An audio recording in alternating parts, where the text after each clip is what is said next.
Anche il Friuli Venezia Giulia ha il suo centro federale territoriale, un polo di riferimento attraverso il quale la FIGC estenderà nella nostra regione le linee guida per il corretto sviluppo del calcio giovanile. L'ambizioso progetto, con cui la Federcalcio vuole migliorare la ricerca del talento, è stato presentato a San Giorgio di Nogaro, una scelta non casuale, visto che le strutture del centro sportivo Collavin sono state ritenute le più idonee nel territorio regionale.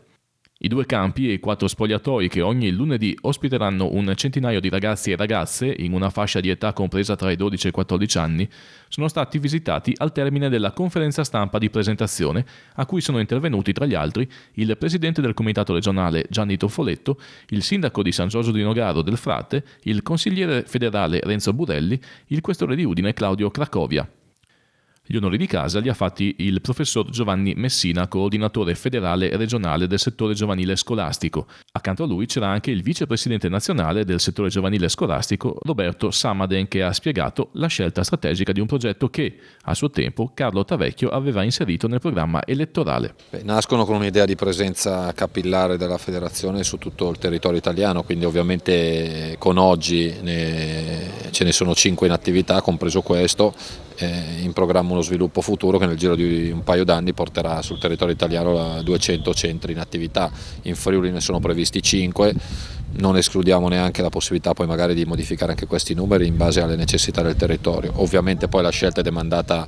al settore giovanile scolastico, al coordinatore, quindi nella scelta di centri che abbiano i requisiti strutturali e anche ovviamente a livello geografico una logica di coinvolgimento delle società del territorio. Uno degli obiettivi è quello sicuramente di coinvolgere ragazzini, si è usato il termine recupero del talento, quindi ragazzini che possono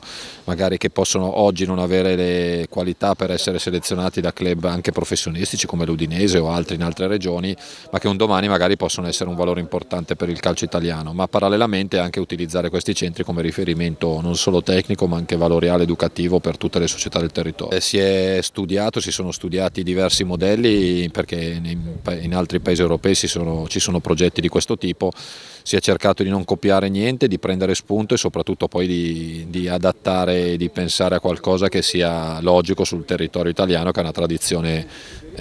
grandissima in termini calcistici e in termini soprattutto di formazione dei giovani, quindi sicuramente non si è copiato nessuno. Si monitorerà a regime con 200 centri federali, ci saranno circa 15.000 ragazzi coinvolti, 5.000 bambine, ci saranno soprattutto tantissimi ragazzi monitorati perché una piccola parte farà parte del centro ma tanti saranno monitorati e quindi i numeri sono veramente importanti. Entro il 2019 l'obiettivo è quello di mettere a regime ben 200 centri su tutto il territorio nazionale per un totale di 150.000 ragazzini monitorati. Nel Friuli Venezia Giulia lo staff del settore giovanile sarà coordinato da Maurizio Zorba.